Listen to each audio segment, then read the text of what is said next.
numbers. Hey guys, welcome to ClevelandMoto podcast number 507. Light 'em up, boys. Oh, I think I broke a nail.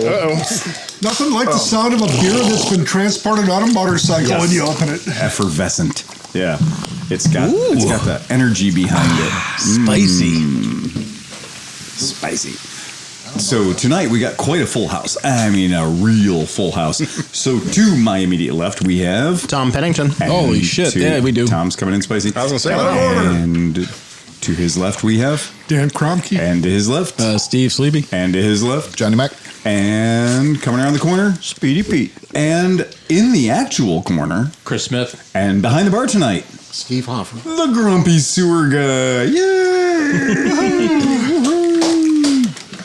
So much fun, so much enthusiasm, and a full parking lot full of bikes. I mean, just a real full parking lot full of bikes. 100% right. So what did everybody ride tonight? That's what we're going to talk about. So tonight, Let's start with Steve. Yeah. Start with sleep. No, wait. That's not me. If I actually rode, because I can't say that I have. I thought you might surprise us. That's the only reason I asked. I rode my my Cub. Did you really? Yeah. Nice. I rode in the brand new to me Honda Monkey Oh, that thing's in the silver with the tartan seat. In a black frame. That's a sharp looking It's bike. a good looking bike. It is. I love the silver and white combination on the gas tank. It's really pretty. We say new to you, but it's only got 100 miles on it. It had 7 when it showed up. I was gonna say, So it had 7. I've ridden it back and forth a couple of times. So I think it has 88 on it now. Oh, it's a beauty. It's a nice little bike. She's a good looker. That is a good looking bike. Yeah, I'm very, very happy with Is it. that bike for sale at the shop? Yeah, of course. Yeah. I have not gotten to the point where I felt the need to name that one. I think I'm going to keep the Dax around for a while because I like the Dax. It fits me really well. Although I have to admit that there is something nice about the clutch operation in the Monkey, having a gearbox that has an actual clutch as opposed to the Dax, which is semi-automatic. So The Dax should have done the sport clutch. I agree. That where it's an automatic, but you can have the clutch. It'll release the auto. Like you could have the sport clutch, which That's would right. be fun. Yeah, that would be. MotoHop says, driving home from Hackers teaching hackers in Columbus, so probably won't chat much, but I'm here. And not only was he here, he showed up with 5 whole doll hairs, $4.99 American. Well, MotoHop's doing their own stuff now too. Well, I don't know if they released a new episode though. I did check in on them, and I don't know if they have a new one from last week or whatever. But I'm looking for it if it ever happens. Sleepy, go ahead and throw this image up to the screen for folks at home because I wanted to see this. This lineup's pretty fun. What a good group of bikes we have there. And so Dan rode Tiger 660. the blue gentleman over there in the corner, and then Sleepy rode, My BMW F900 XR. and then John rode, My Kawasaki Versa 650. and Tom rode. My buddy. The buddy, and then Speedy Pete rode. The F800 GSA. Nice. And then late arrival. What did you ride, Chris? I got the Mustard Monkey. Mustard Monkey. Yeah, what a lineup. That's quite a powerful lineup of bikes right there. For a little, horrible podcast in Cleveland, Ohio, that's quite the lineup there. Only one carburetor in the whole stack, Tom. Yep. Well, I keep meaning to upgrade to a 170 or a 170i, but that just never happens. Just one hasn't fallen in our way yet. That's all. So that's quite a thing. And just in case people want to know the shop update, for the past few days, that spring has finally presented itself a little late this year. But man, we have been slammed at the shop, and it has been nonstop. Unfortunately, a lot of the traffic is people bringing in bikes that normally would have arrived. Oh, Graham Smith says, boo, my favorite old guys. So a lot of times in April, we get this deluge of bikes that have been neglected, but they're coming in now. Well, it's been 50 degrees till about a week and a half ago. If it was 50, I'd be happy. I was going to say, it's been bouncing down in the 40s and up it bounced 40 to 60. And wet. Like the worst part, like if it's 50, I'll ride, whatever. But if it's going to be constantly raining and you're trying to go to work, And so now the first sunny day and first sunny day and warm day, I literally got back from West Virginia, and you had 27 bikes waiting for me. Yeah, that's what's happening right now. The it has been that thing where every single day, and what's funny is customers will be like, "Hey, yeah, can I get an appointment?" And we've learned now that when somebody says, "I'd like an appointment to bring my bike in for service," what they're really saying is, "I'd like while I wait service," and that is not a thing when you've got 21 bikes in front of you. So we're telling people, like, no, there's no appointments. Just come on in and get your bike in. It's the sooner it's here, the sooner it'll get done, kind of situation. And a guy brought a bike today in that has a broken axle, and a completely broken swing arm support. I don't know which pothole in Cleveland he hit, but he got all of it. I mean, all of it. What flavor of bike is this? It's a Vespa GTV. Okay. And the bolts where the swing arm support go into the engine casing, those bolts are gone.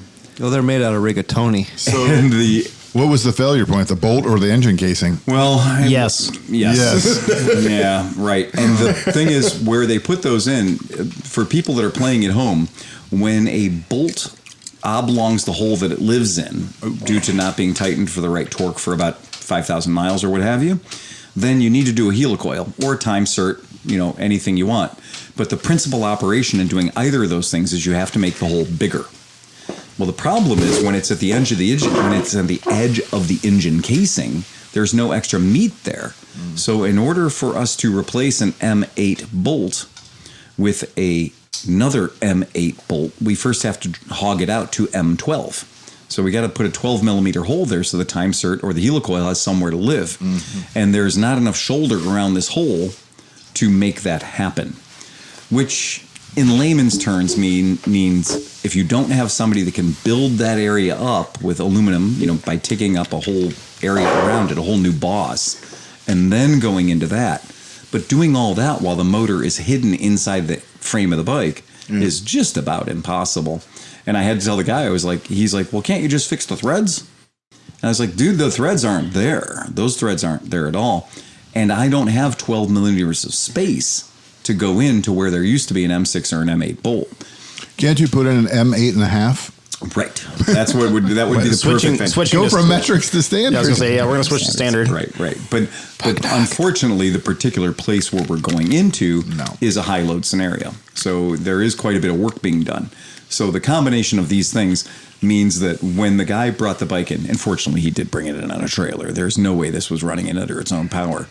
But we saw this bike in our shop 1 year ago, and we put tires on it, and he insisted on having white walls because the bike's kind of a fancy bike. So he insisted on having white walls. Dan Hostick says, gentlemen, well, right back at you, Dan. And we're going to see him in a week. So. Hey, we're going to see him a bit. I've been called many things, but a gentleman's not one of them. This guy burned through the 2 tires we installed last year. Oh, yeah. Oh, those tires don't owe him a nickel. But when it comes to buying white wall tires in a 12-inch size, your options aren't vast. So what you end up with is a Shinko or a Sava that's going to disappear in 4,000 miles. And this one has proven it has disappeared.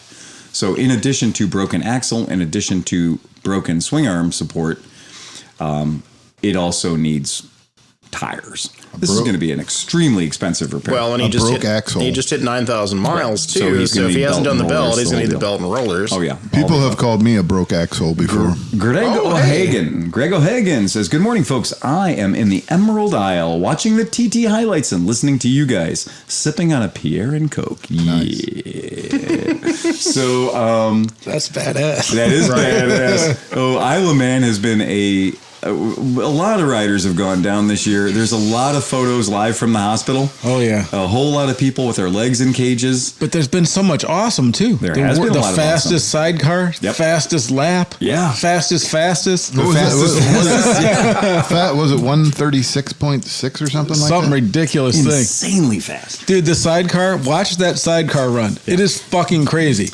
Like, unbelievably, you're like, how are they doing that? Exactly. Yeah, it is my favorite, most entertaining thing to watch at the Isle of Man because it is twice as exciting as a motorcycle because it's over twice as wide. And they're using physics that don't exist on planet Earth. It's just the coolest thing. Scott Dennis says, I'm here for the KLR 650 content. We'll make sure to stir some up for you, Scott. We'll give it a shot. Hey, we got a big old question here for you. Fire away. BTM Productions. Guys, I have questions.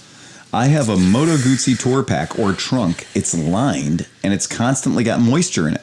What can I do? I drilled a small hole In the bottom, and it didn't help. and it didn't help. No, if anything, it probably hurt. It could have. What are you carrying in it? Or is it getting moisture from rain and stuff when you're riding? Probably. I mean, and Moto Smith Garage says, I'm here for the John Denver references. I guess, in my opinion, would be the first thing that I might do if I had this problem is I would stuff the box full of white paper, like butcher paper. I would stuff the box full of white paper, and I would do whatever it is you normally do. And then I would visually inspect it and look for the wet spots.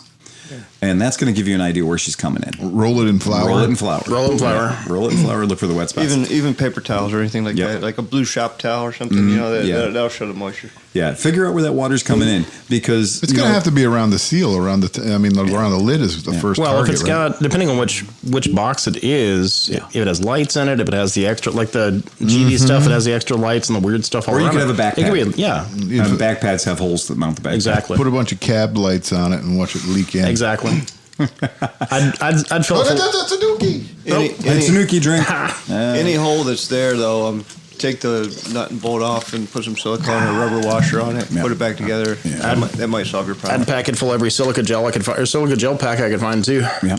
Yeah, it's never a bad idea, but that is definitely a thing that I've met very few 100% waterproof cases in my life, but especially when they get a few years on them, then you can definitely see that they're leaking. But Guzzi did put bags. Guzzi had a period of time where they were pure GV. Guzzi had a period of time where they wandered into the land of shad, you know, and then the older stuff, you could have anything. I mean, I've seen... I was going to say Chewy bags and all kinds of GV's stuff. usually pretty good. I don't think I've ever had problems with mine leaking. And mine's a shad out there right now. It's a nice bag. Really nice. I got a Harbor Freight fake Pelican case on the back of mine. Which does remarkably well. It does. Yeah. It really does. Yeah, when you put enough tension and a rubber gasket on anything, it's going to hold up nicely. The super cool. So getting back to the Vespa, Getting back to the Vespa. would that guy be better off just getting rid of that one and starting all over again? It depends on Because his his... bike's a little rough too. Well, It is rough. could you total it as an insurance claim or no? Okay, let's wander into that group. I mean, okay. I'm sorry if I So touched it. his bike is 14 years old. Oh, no. Which means that according to the insurance company, his bike is worth $3. Okay? So they're going to give him $3 minus his $1,000 deductible for whatever they decide to do and or whatever we decide they're going to do. His bike has seen violence on both sides and it has been covered with stickers, right, where the violence has occurred. He also has more things on his handlebars than I've ever seen on a Vespa. He has a collection of wind-absorbing and deflecting devices. He's got mirrors where mirrors shouldn't be, in addition to the regular mirrors. When you grab the handlebars, he actually has clamp-on mirrors that are on the grips. So instead of your grip being 5 inches wide, your grip is 3 inches wide. Does one move with the throttle? Yes. Well, it does. And the speakers do too. And this, yes, exactly. So, any case, you know, this is a tough thing to tell anybody, especially not a guy who's 64 years old, or I'm 74 years old, on a fixed income. He doesn't want to hear about that. Mm-hmm. So, Like maybe it's reached the end of its useful life. well, and if I write a repair estimate that's going to say the reality of this invoice is $2,000.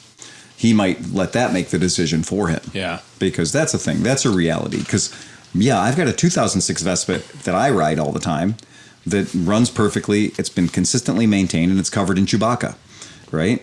But that bike will go anywhere at any time for anybody, and it'll do 90 miles an hour in the process. That bike has been religiously maintained its entire life, and it's got nice upgrades to it. It's a really, really good bike. His bike has not been religiously maintained its entire life. It only comes into my shop when it's the last fucking chance.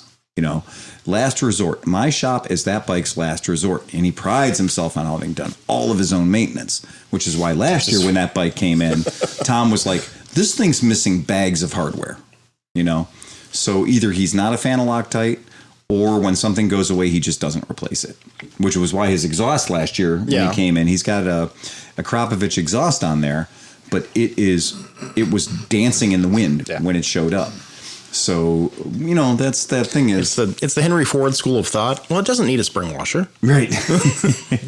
Well, no, it doesn't. I was going to say... Cross-thread's just as good Cross-thread's good. Well, I was going to say the exhaust and the swing arm are all kind of the same, Yep. They don't use the same bolts, but it kind of helps everything because it's all bolted together, right? You know what I mean? It keeps it all solid. Yeah. And if the rear axle, I haven't looked at it yet, but I pushed it, and pushing it, I went, oh boy, fun times. So he's about number 13 on the list, I think. Truly. And I made on the pile, you mean? On the pile. And I made it real clear to him too. At this point, it's triage.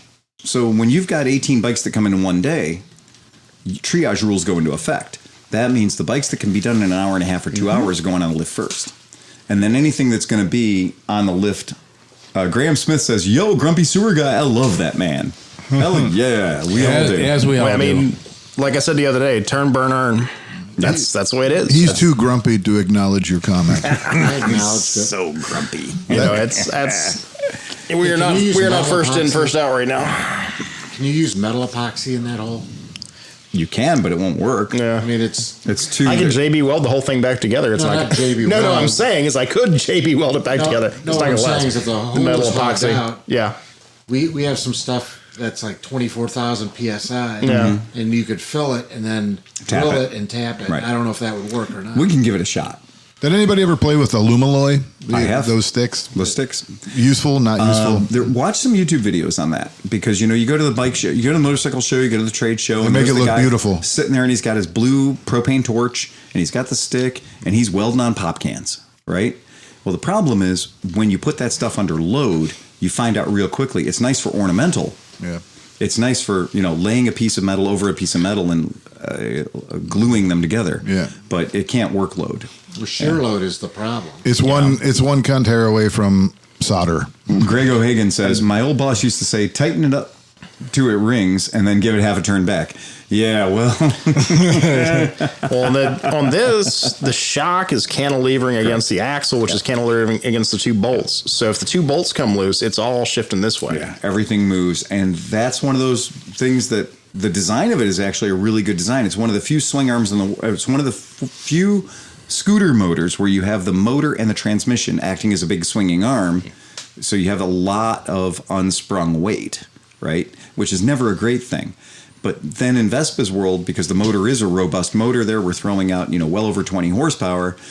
They put this nice big swing arm support on the right-hand side to support an outer bearing. So most of them just have the wheel hanging out in single-sided swing arm configuration. There's no support to an outer bearing. With the Vespa design, they actually made a supported outer bearing. So you have load bearing bearings. No? Yeah, you have bearings on both sides of the axle shaft. It's well balanced. It's extremely. The load balancing on it's great. Right. Then you have the two shocks in the rear, which hold everything. And let's be clear, this is the first time you've ever seen this, probably. Have you ever seen another one blow up? I see a lot of them because in New Orleans this happens a lot because the bolts will rattle loose if you're not careful with them. Okay, then. And the worst part is when they snap off in the case. Yeah. It is a pain in the ass because the aluminum don't like to come apart. All right. And that's the situation with this guy's bike, as I was showing him today. When I look into those holes, there are two bolts that are broken off in the holes, but the holes hogged out before they broke. So there was a lot of oscillation. There was a lot of movement because they weren't torqued. And that is a good reason to walk around your motorcycle and just, own a torque wrench, know how to use it, invest in at least 2 colors of Loctite, and go after it. Those reverse. Oh, go ahead, Dan. I was just wondering if it would have. You've noticed it in the handling. Well, at some point. At some point, right?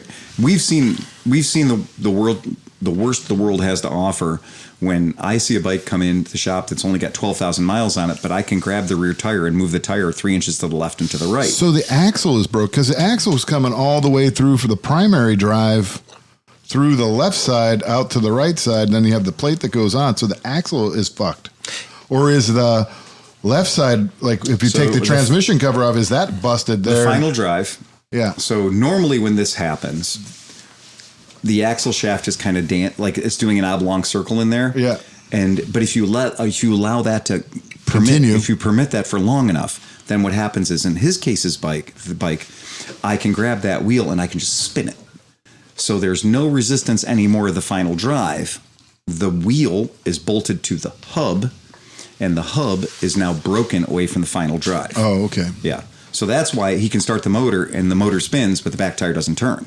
Because So it's not the axle, like the output shaft out of the final drive is Correct. still intact. Yeah. The hub that's mounted to the axle. there's still 5 bolts holding the wheel on. Mm-hmm. You know, it's still all there. It's in situ. Okay. However, what it goes into in the final drive is broken. Oh. Yeah.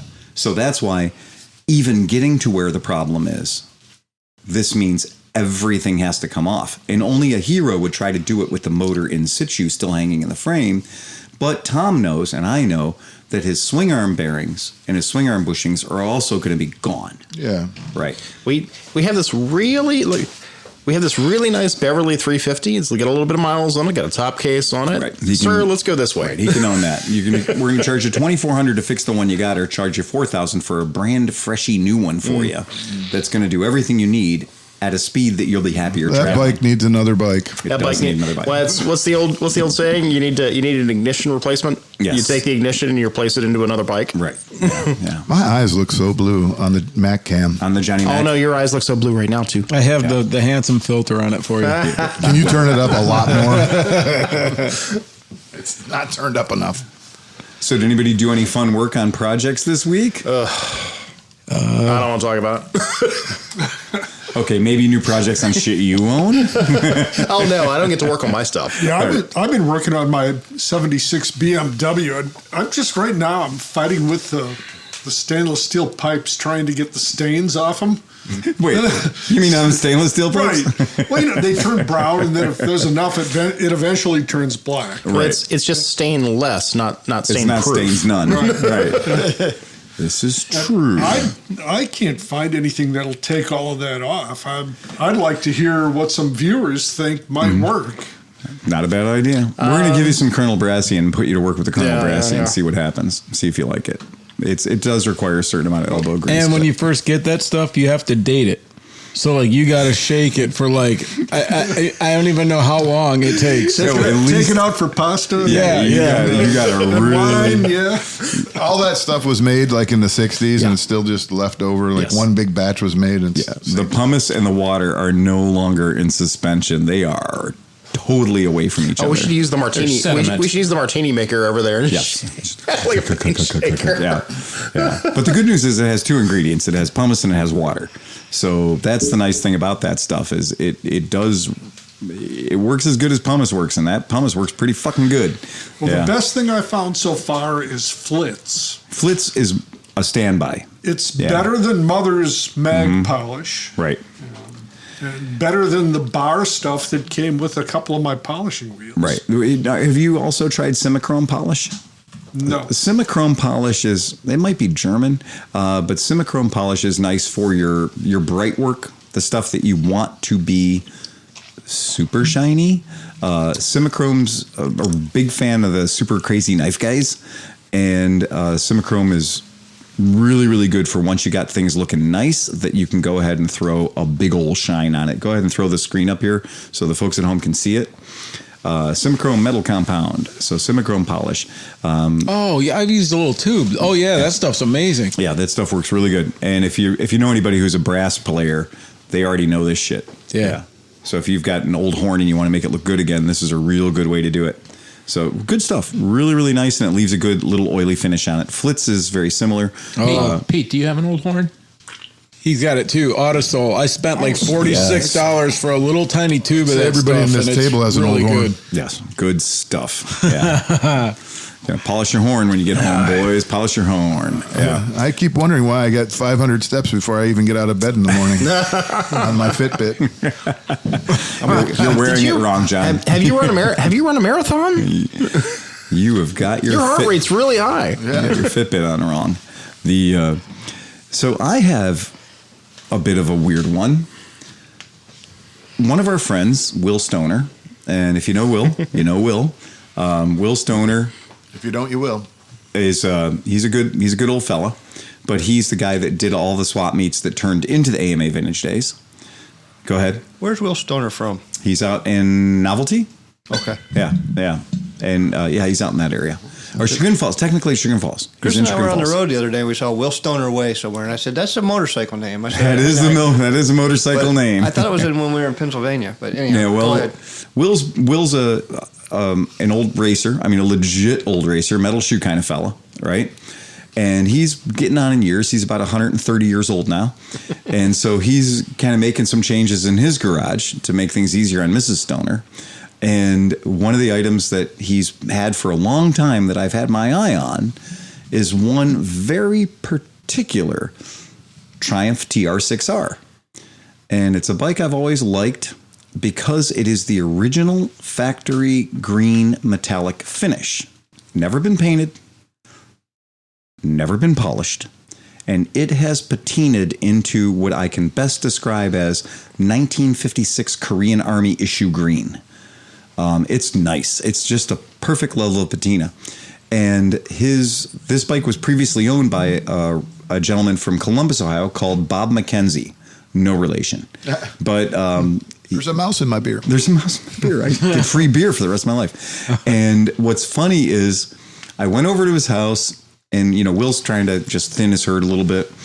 And I looked at the bike, and negotiations ensued. And I tried kicking it 4 times, but I realized that the battery had lost all enthusiasms. There was no hope of starting this cocksucker. There was just no way it was not going to start. So, all right. Even with a battery. Even with right. It just wasn't. It's a desperate situation. But here's the one thing I want to say about it is what's powering this bike. These are high compression engines from back in the day, and the motor that happens to be in this one is a Triumph replacement crate motor. So at some point, this motor experienced a tragic event, and not that many miles ago, it has been replaced by a true Triumph crate motor, and it's done nice. I mean, it's a really, really pretty, tidy, perfect build. So I didn't want to make an ass out of myself over there just kicking and kicking and kicking. And this is a 1-carb bike, so this has got it's got the high compression cam, and it's got a 1 carburetor, which is the right number of carburetors for me in that motorcycle, right? And you really. Right. So good. That's a nice thing. I worked on a TR6 at the shop. Took You the did? top end off. Yep. It was leaking oil and this, that, and other thing. Got it running. And then it was leaking oil. Yeah, that wasn't the main issue. You say what you want. That But thing's it's- been in my garage for over a week, no, and it has it's- not leaked a drop of oil or It's- gas. It sounded ferocious once they got it running and everything. yeah. It was And pretty good. so I get the bike, pick it up, take it home. That's fine. I go ahead and force electrons into the battery against its will, and Did you put the negative on the positive and the positive on the negative because it's reverse? it is positive Positive ground. earth. It's positive earth. It is positive earth. And shifters are on the wrong side, and parts of the vehicle aren't where they're supposed to be. It's okay. I give it some time. I went yesterday. Tickled the carb because it does have a tickler on it. Tickled it. On the 3rd boot, it fired up, and it dropped into a nice cadence, really nice cadence. So while it was sitting there becoming warm, while it was moving heat around it, then I took that opportunity to go around and check the air pressures and kind of go through things and make sure things worked. Okay, great. If you're ever doing this, keep in mind, my friends, that if the motor has been hanging around for a while, the first time you put it into gear, whilst you're holding the clutch, that might not actually be there. So once the motor all the lubricants had heated up, and they all got up to nice operating temperature, and I made sure my pipes were the same temperature on the left and the right cylinder. Put the front wheel up against the wall. Nope. Shut the bike off. And now put the bike in a gear, grab the clutch, and cycle the kickstart lever. And you cycle that kickstart lever 2 or 3 times with the clutch pulled in, and if you're lucky, it'll pull apart. Yeah. It'll free itself up. Because the other alternative is you put it in gear with the clutch pulled, and you're gone. You got to be pointing in a clear direction. Or you get a hole in your dick. Right? You get an extra hole in your body. You're not pointing into Lorraine Avenue at rush hour. Yeah. So it did go. I will happy to say that it did go very well. It went swimmingly, And the thing started up and it did great. And I took it on a nice little test ride around the neighborhood. And I got like, oh, okay, this isn't bad. But it just wouldn't go over about 4,000 RPM. It just wouldn't play along. So everything up to that was fine. But so I just got slightly overconfident and I opened my radius up of my test ride. And I opened my radius up of my test ride until I was what I like to call the apogee of the test ride, where the bike said, I don't work anymore. And it didn't even want to restart. And I had some electricity. The horn worked and things happened. But it just wasn't going to give me the time of day. So I gave it about 10 kicks, cursed at it, threatened it, gave it a couple more kicks, and just started the walk of shame. So I started the walk of shame home. It wasn't but maybe 3/4 of a mile. And the bike's got full air in the tires and drum brakes, so it pushes really easily. That's important. That is really important. So a nice, easy bike to push. So I did the push of shame down my street, parked it, cursed at it. But here's what I want to bring up. Scott Dennis, finally the KLR 650 content. Sticking clutch plates. Exactly. Yeah. Okay. Well, here's the thing. And drum brakes. And drum brakes. I had this moment where I said, God damn it. So this nice lady was walking her dog. And I said to the lady, she goes, oh, your bike doesn't work. And I said, well, it's from 1950. It's 55 years old. I said, it's 55 years old and it's the first time it's been fired in a long time. And then I realized when I got it home that I have owned a shit ton of motorcycles from 1970, 1969, 1968, a shit ton of motorcycles that weren't Triumphs. And each and every one of those fuckers had an electric starter. Mm-hmm. Okay, Triumph. What the fuck was wrong with you? Well, Fonzie didn't have an electric starter. You have to use the man starter. Yeah. Okay. All right. They figured it would be Lucas, so it wouldn't start anyway. That is the truest statement so far. Oh, my God. Okay. Now, has anybody here at the table owned a early 60s, maybe a 64 Honda? Anyone? 64, 65 Honda? Electric start? No. Yeah. Oh, no. What was it? My S65. Oh, my God.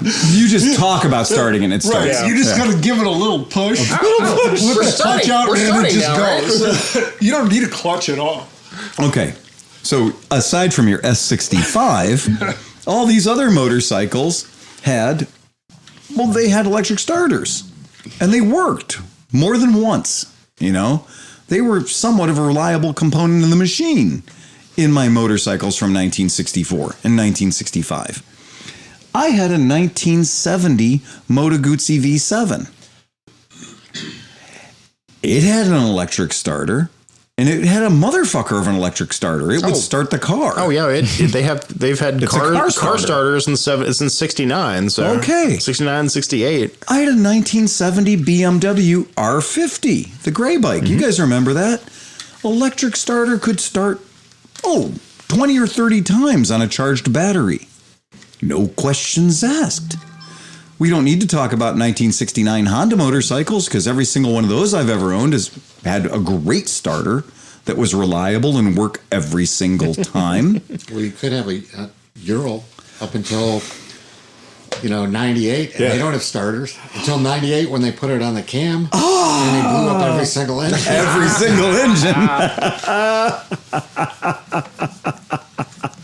So, fucking Triumph, man. What was wrong with you? How bad was your company off that you looked at the rest of the planet putting electric starters on motorcycles? And then the final nail in the fucking coffin is not a month or two ago. We had a 73 Harley XLCH high compression engine Sportster in our shop, and it had an electric starter. And it would work once. Yeah. That was that orange thing. It was right? the orange one. Yeah. And I'm going to tell you, it started every time I needed it to start. And it started for the guy who came and bought it. So if every other motorcycle company that I can think of, Which was when you needed it to start. most important start of its life, how come every other motorcycle company I can think of had an electric starter in 1970? But no, there's Triumph and its TR6 TR6R Tiger 650. And even like the Yamahas with the starter dynamo generator fucking thing. Like, it's like a vacuum cleaner motor mounted to the end of the crankshaft, and those work fantastic. Oh my God. My Kawasaki W650 from the 60s starts just like that, right? They must have been building dirt bikes. They thought they were still dirt bikes back then. Why didn't somebody in England go, life would be better because if you had more than one shot at starting this thing? Because nobody at the British Motorcycle Association rode motorcycles. Man, they really didn't. I mean, you had BSA and Norton and Triumph and all this shit rolling around. I mean, if you look at I owned the last BSA ever made. Trivia time. What was the last BSA ever made before the new ones? I can't tell you. I mean, anybody? That stupid little weird trike, the Grandma Killer. The BSA Aerial 3. Yeah, the Aerial 3. And I owned one. Yeah. I got it from Mark Sivert. Oh, my God. And they spent millions of dollars designing that thing. It was basically the world's worst Honda gyro. Well, but that was where the British motorcycle industry was in the 70s, was building, what we should build. There's mine right there. Actually, it's the same thing, the green one. Well, I'm going to go ahead and throw this picture up because this is where the British motorcycle industry was in the 70s. Well, why don't we build this? Shit, give me a second. I find a better I picture. just don't think they spend money on R&D. They didn't. And look at all their cars too. It's absolutely. The same way. It's like they don't. British Leyland, they were just horrible. I mean, Top Gear makes a big joke out of all the British cars up until the 80s when they died. Sleepy, go ahead and throw this up. Plus the tooling, if they did go to a electric start, they'd have to retool. Funny enough, it looks like it was made last week by Apple. I really regret not ever getting to the point where I could ride it, but I was way too busy. The wheels were stamped steel, and I think they were just using hubcaps from Buicks. And mounting tires to them. The entire rear end swivels side to side. Yes. And it uses, not kidding, rubber bands down the middle of the frame to do it. It's a deplorable motorcycle. If you told me it had a USB-C port, I'd be like, yeah, okay. It says totally makes sense. I wanted to electrify if that was mine, electric, that was the only way to make it work. And they came as moped versions with the pedals, and they also came as non-moped versions without the pedals, depending on what country they were being sold into. When we're talking about how bad the British motorcycle industry, this is what they decided was going to be the future. And they called it the Granny Killer. Yeah. And it was the cheapest thing. It didn't have two sides on the fork. No. Do you care to chime in on this, Grumpy Sewer Guy? What? The most beautiful motorcycle you've ever seen? That one? Yeah, that one. I was just thinking that it kind of looks like an Elio in reverse. But at least they made this one. Yeah. Yeah, they made this one. Did that have pedals? Did I miss that? It had pedals. It did have pedals. Mine had pedals. Yeah, Okay. they came Phil both was ways. saying some didn't. Yes, they But showed they up were both ways. this whole tilt. It was like a Tonka truck. So it's not a moped, it's a triped? Exactly. And if it was built like a Tonka truck. It was just pressed steel, kind of curled together. The same I like pressed gauge. steel bikes. The That's same fine. gauge steel as a Tonka truck, too. Right. It was a That's Tonka not truck. good. But instead of being a Honda gyro, where the wheels stay stationary in the back and the bike tilts left or right, no. These wheels move left and right. Yeah. Like a Oh, trailer. it all swivels. Yeah, it And swivels. So that would so it would swivel and kind of bend you this way and then swivel and bend you. There was no leaning. Yeah. It was There was no leaning. it was articulated in the middle, like? Yeah. Yes. Oh. It was like And a trailer hitch. And it literally was rubber band's intention. So if one of them broke, would you be would it be like cocked? Yes. Turn in circles. He said cock. Slamming it in the ground. Like I really regret never would getting be to ride mine, but by the time I was leaving, I was like, you know what? I'm just dumping everything, and that was one of the bikes that left. I think it's in St. Louis now. It's just a garbage machine. I mean, just fucking But this awful. is, when we're talking about Triumph and BSA and Norton and what the hell was wrong with the British motorcycle industry in the 60s, There's a pretty 70s, good 80s. picture for the people at home who want to understand how this thing fucking was put together. That's the engine assembly. That's how it worked. Ew. And it was just... Imagine the world's worst Honda gyro. Well, and I don't know if you see this, It looks but like an Alan Bradley and the frame rototiller. is actually cocked over sideways. Well, guys, Gravely. Yeah. what I need you to see here, if you don't mind, is coming out the left-hand side of the motor, there's an output shaft that's a giant toothed roller. And the giant toothed roller comes out of the crank, and that rubs against another bigger toothed roller, and that has a shaft that goes out against a roller that goes inside of the tire, the wheel hub. What do they call those? They use them on like Unimogs and stuff. They're planetary gear. Planetary gears, yes. It's a planetary gear setup. So, but then because it was encased in sheet metal, it would perpetually overheat. So they just put a plastic fan blade on the end of the output shaft. So there's a plastic fan blade to try to hopelessly keep that little tiny 2-stroke motor from overheating the entire time you're riding it. But it is a geared roller assembly that goes from a geared roller to another geared roller to a third geared roller inside the actual wheel itself. So the right wheel just freewheels. Not even oil bathed or anything. Nothing. Not in a case. Nothing. Not waterproofed. Nothing. Yeah, just that. And this thing is just the definition of tragic. And they call them granny killers. And they literally, this was the end of BSA. This was this was it. There you go. Yeah, that's your official. That might even actually be my old bike.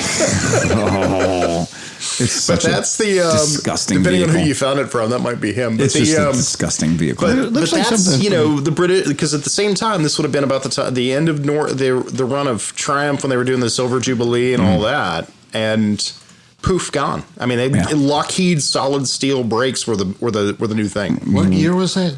Did you say 75-ish? Yeah. So 71. Looks like something from behind the Iron Curtain. It's definitely 1971 for sure. Greg O'Hagan says the problem with the English manufacturing was they used the same machines and tooling that were used for World War II. No investment went back into tooling, so the tolerance was plus or minus an inch. That's why no two Whitworth are ever the same. No, can confirm. Pretty fucking bad. Yeah, pretty bad. And just riding that Triumph for the short period of time that I rode it, just the overall, the vibe. And this is not a high mileage machine. This is a bike that has about 5,000 miles on it. And it felt like dog shit. Every part of it. The brakes felt like dog shit. The frame, everything. Suspension, garbage. And it's got Hagons on it. Doesn't matter. It feels like shit. Everything feels like crap. And when you sit it and you're like, regardless of them being like, oh, it's a TR6R 650cc Tiger, and you're like, and it sucks so bad. Can you find one? Wow, can you show sound like people like what it is. You sound like F9 talking about the fucking Ascot, dude. Well, this is I felt so bad when I found that video, John. Well, this bike's literally the reason why Yamaha built the XS650. Because they were like, well, we can do that, but make it better. Yeah. Well, I want to know if you like that owning that bike. Well, I'm going to own it until somebody else wants to own it more than I wanted to own it. And that's going to be the end of the relationship with that motorcycle. As my buddy Phil would say, the two best days of owning a TR6 are the day you buy it and the day you sell it. I've had Triumph motorcycles before. I've had Tigers before. I've had Tiger Cubs before. This is the bike. That's the Fonzie bike, right? Yeah. Well, I mean, without a fender on the front. Right. You remove the front so fender. this is the exact color. This is the exact bike. Okay. This is what it is. And I like the look of it. I like the aesthetic. I like the pea green paint. There's a reason why the T120 is a really good seller. It's nice. And the difference between the Bonnevilles and this is the Bonnevilles are much, much heavier. The Bonnevilles are going to be running 2 carburetors, right? They're going to be a heavier bike all around. And this idea behind this motorcycle was this is pre-unit transmission as well. I think these can run 2 carburetors because it has a bolt-ons. It's a 1-into-2 manifold.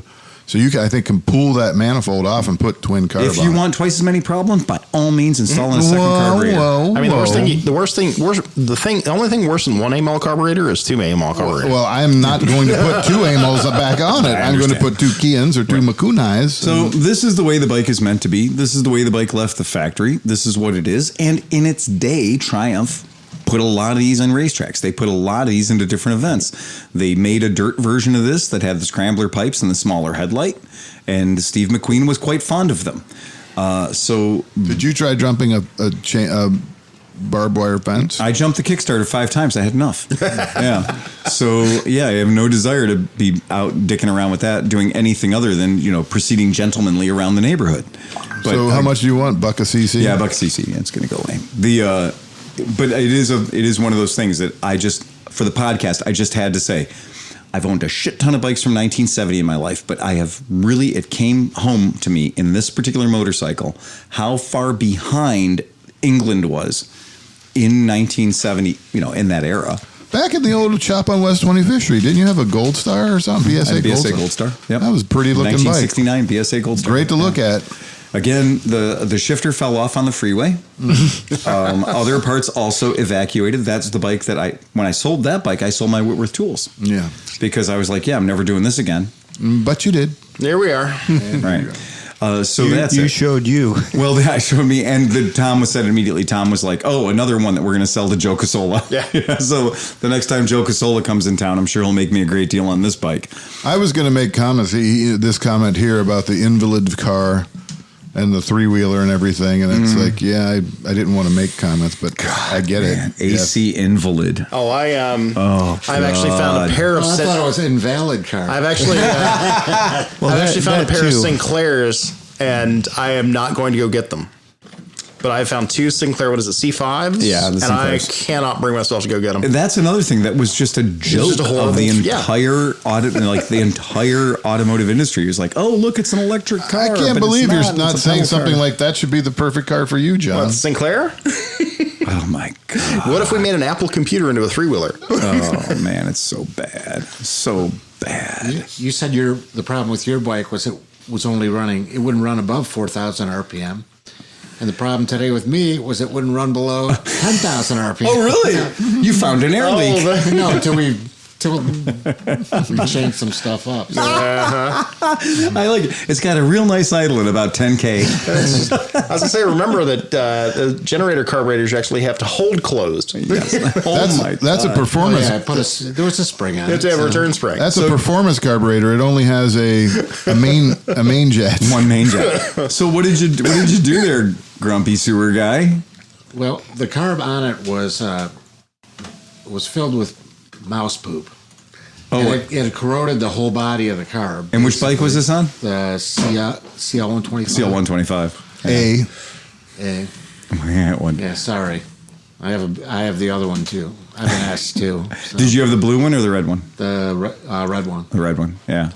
These are nice. But the So this carb is the twin cylinder 125. Yeah, these are cool. And it's got that oddball carburetor with the diaphragm, but it has an arm that holds that allows the diaphragm to pull the slide up.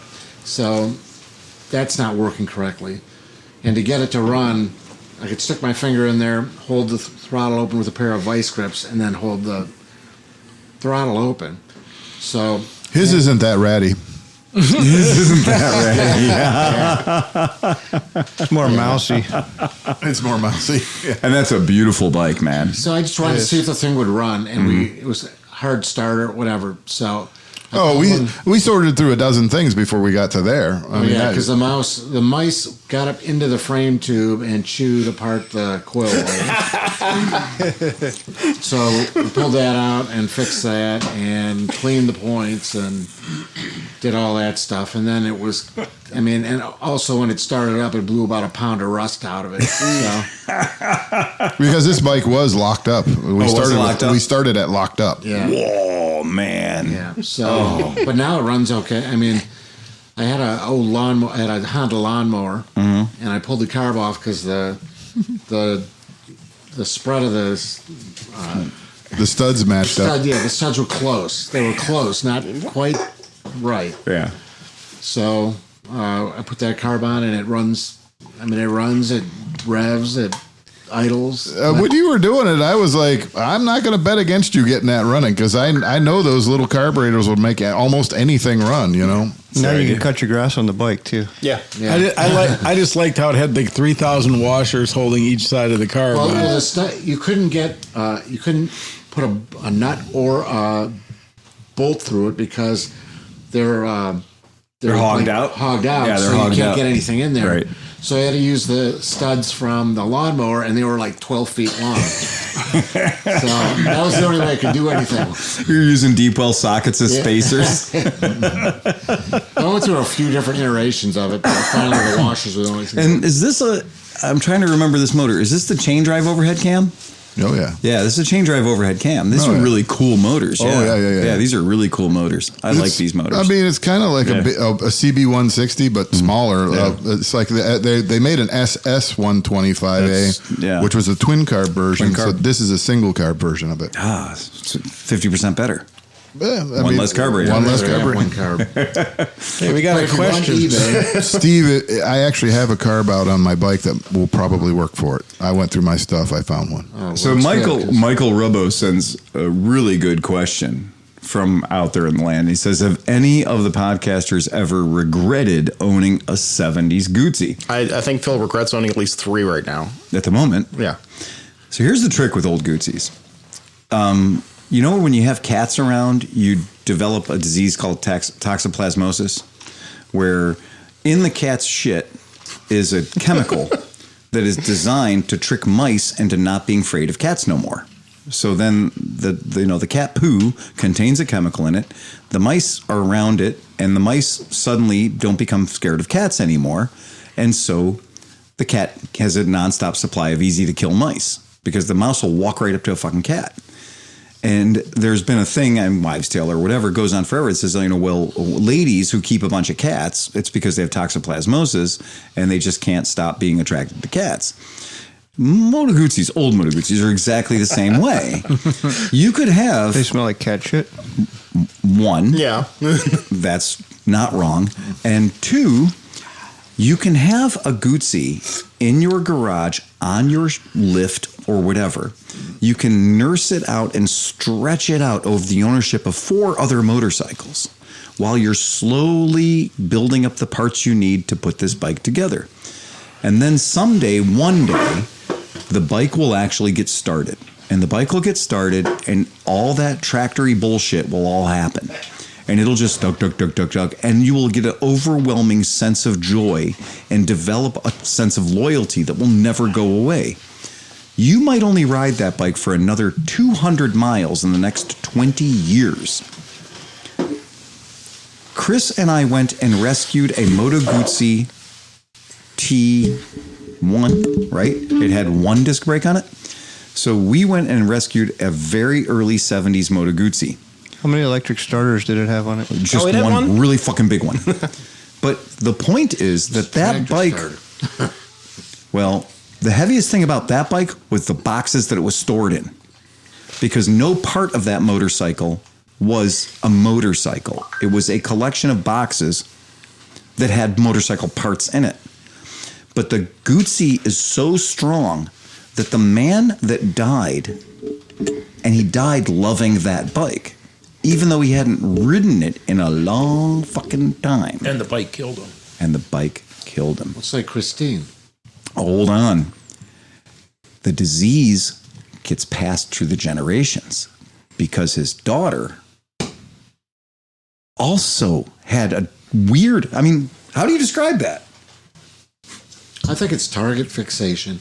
Yeah, it was probably more emotional than anything else. It was incredibly emotional. Yeah, it was her father's and stuff like that. So. And she'd grown up riding on that bike. Yeah. And she was never going to put it together. No. So. And so that's the weird thing about Gucci's is even when the fucking bike killed your dad, even when that bike has been in your dad's failing business, that there's nothing left but the building, the walls, and it's just like to see the 30 years of loss of a bakery and like all the family business in this little tiny town, this like 1 stoplight town, and to see this strange, inappropriate passion around this inanimate object, this motorcycle. It was very heart-wrenching when I offered her $5 for it. But the bike is still in my warehouse in a trailer. It's literally inside a trailer. I remember. You told us. Right. Yeah, I remember that. You said it was in the back door or something like that. There were we went and found pieces of this thing all fucking over. Yeah. Right? Okay, I remember this. We went and found pieces all over. And It was like carrying, like there's bones all through the woods. Oh, man. And I have bought Moto Guzzis from people that haven't run in 20 fucking years. It's a Moto Guzzi, though. And they're still buying Moto Guzzi t-shirts, and they're still buying Moto Guzzi pieces of art, and they're still buying Moto Guzzi crap. And I'm like, oh, you got a Guzzi? Yeah, I got a Guzzi. What do you got? I got an Ambo. Oh, good for you. You got an Ambo. That's cool. Runs great. Hadn't run in 25 years. I think I'm going on 7 on mine now. But do you love it? Oh, I love it. It's the best thing I ever bought. We did a restoration. No, strike that. We started a restoration project at our shop for a woman who owned an Ambo. Same thing. She was so upside down on that bike that she ran out of money as a living human being and couldn't finish the job that she paid to start. You know, you could probably buy me like a CB750 t-shirt, and you could probably buy me a couple t-shirts that I could have for bikes that I own that don't run that I don't know. I know guys that got tattoos for Moto Guzzis that don't run. And it's real. And it is the strangest, most loyal group of people you've ever met. And you can be sitting there going, how come this bike doesn't run? Oh, the parts don't work. The parts don't exist anymore. But there are people that will not let you pry it out of their garage because someday some fairy's going to come down and make that fucking thing run, I guess. Fiat. I think I got a tattoo that's worse And that than what you fairy's just name described. is Tom. Fiat will finally make that torque converter again, Right, and your, exactly. your Convert's And going your to Convert, run. right. Yeah. I have a tattoo for a restaurant that no longer exists. Right. Well, My 50% off your doesn't do me 50% any off good. Melton's coupon. Yeah. And that's If you have a Rocket tattoo, they give you tickets to Rocket from the Crypt shows. So. All right. Well, Yeah, but I took advantage. I probably got about 25 grand out of it. you think you got that many vegan Swiss? You got that many vegan grilled cheese sandwiches? I lived a block and a half away, dude. It was like lunch. Well, it's, what was the thing we said before about the new Guzzis? Is you've got 2 people right now that want a new Guzzi, but in order to get the new Guzzi, they want to trade you 2 Guzzis for 1 Guzzi. We have learned that the exchange rate for a new Moto Guzzi is 2 older Moto Guzzis. Are you listening to that, Chris? You're one of 3 people right now that wants to enact the I want a new Guzzi, but I'm going to trade you 2 older Guzzis to get the newer Guzzi. It's a currency. Wait, you're getting rid of both your Guzzis? Well, he rode. You rode one of the new I'm ones. declaring innocence here. He's being put on the spot. Don't put him on the The spot. problem is he rode the V85 TT and fell in love again. So See, I think it's because Falling they have in good love karma. again. Because the people who put them together, I mean, aren't they like put together like by hand? Been there, man. Watched it happen. It's kind of So fucking amazing. That's what I'm saying. It's Yeah. like it's not. There's something like real. If somebody does something like that, They- I think there something in from them is in that bike, and people. yeah, it's attach to called it. blood, and every single person bleeds on it. So We got to meet. We were taking the tour. We got to meet a guy that had worked at the factory, and he was like, "Well, so I worked on the assembly line in the motor room with guys that were 3rd generation building motors at Moto Guzzi." And he goes, "It's an old factory. We have to fight the rats for our lunch, but we like it. We wouldn't have it any other way." And that's kind of what their thing was. And the guy's like, I know I have generational knowledge about building these motorcycles, is what the guy told me. And he goes, because my grandfather built these motorcycles. my first rattle was an old distributor. Right. I grew up lightly chained. You twist it in the points click. I grew up lightly chained to a punch press. It is a weird thing. So the Guzzis are strange that way. There's a very strange thing about them. It's a cult. Definitely cool. Right, because Are there any that you? So we know there's some, we know that some of the older Guzzis are great, but are there any that you would steer away from? Yeah, absolutely. Lario, V65 Lario, Yeah. never ever ever buy one. There's a couple dogs in there. Chintaro, don't buy a Chintaro. There's a couple of dogs in there. I mean, you got to be really committed. The V11 you have, if it's not been the hydro updated, Hydraulic valves. I mean, there's some bikes that will hand grenade on you. Yeah. And but don't ever say that on a fucking Moto Guzzi forum. Do not. Be careful, man. That is like anything but talking Rotella. bad. That is like talking bad about the Pope and church. You just don't get away with it. You get doxxed. Well, what happens is somebody pops in there and says, "Hey, my neighbor's giving me a great deal on a 2002 V11." And the entire forum smells blood in the water and tells you how those are hydraulic valves and they're going to blow up and kill your family and whatever. And it's the worst motor ever and you shouldn't touch it and it should be free and they should give you shit when you take it away. Check. So you're going to go, okay, avoid the fucking hydraulic valves. I got it. All right. I'm not stupid. I can read 10,000 posts written on abacuses, right? Because they're not real computer savvy fuckers, right? But what happens then is with the moment you go, yeah, check, got it, avoid the hydraulic valves. Then comes the second wave.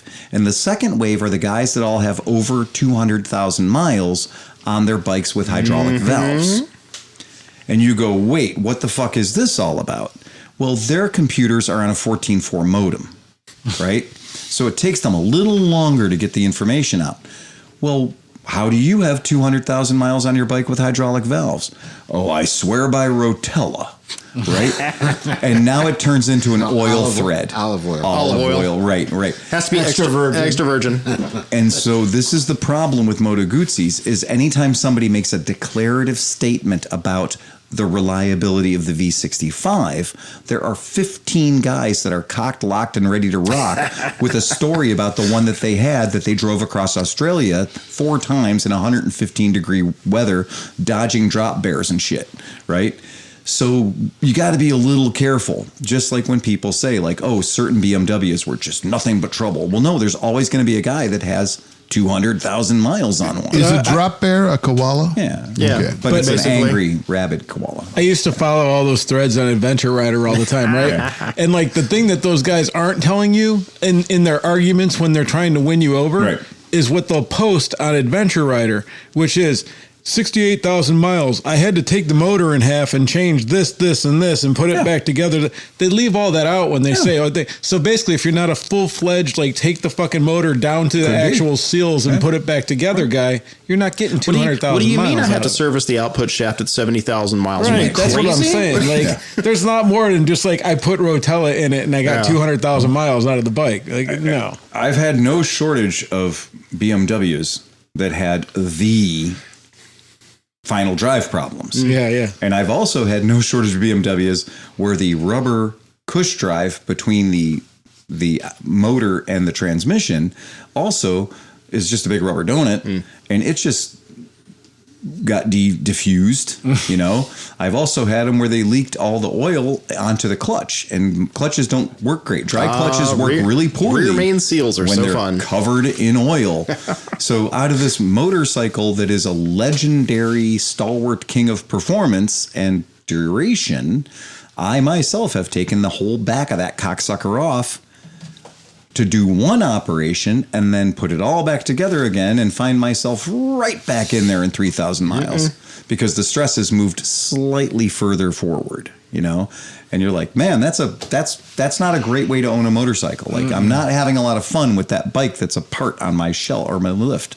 So yeah, you know, that's the thing. They finally got smart and took the K motor and turned it 90 degrees. I think they've been smart for a long time, and I also think that for the guys that say, well, you know, if you just would have fucking read the fucking manual and gave it the fucking maintenance it was supposed to fucking have, you wouldn't have these fucking problems. But the problem is your bike is 18 years old and it has 18,000 miles on it, and Guzzi didn't design for that, or BMW didn't design for that. Do you think anybody ever put 200,000 miles on an Ascot? You probably could. Man, I felt bad for you. That was I did. I felt bad. He's got the F version anyway. Well, the single, whatever. Yeah, but the single's supposed to be really nice. I liked them both, but I mean, I never really owned the twin, and at the end of the day, he's pretty much right about most of what he said about. I owned a VT500 Ascot for a hot minute. Didn't you sell that for me?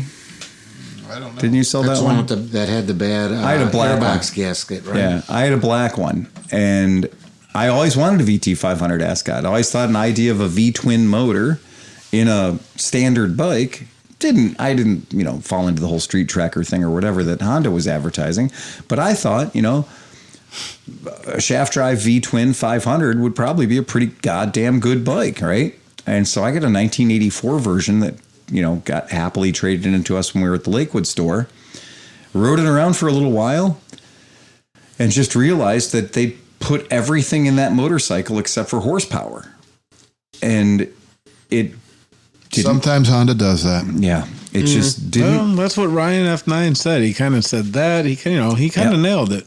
Yeah, and it was a fun bike-ish, Everything was weird. The carb was fucking weird. The rebuild kit for the carb, I had to call like 7 different places. They sent me the wrong one 3 times. So that V-twin Ascot, I really wanted it to be great. I tend to like Honda V-twins. And it wasn't great. And it wasn't cool. And when I sold it, I was pretty fucking happy about it. It wasn't that bad.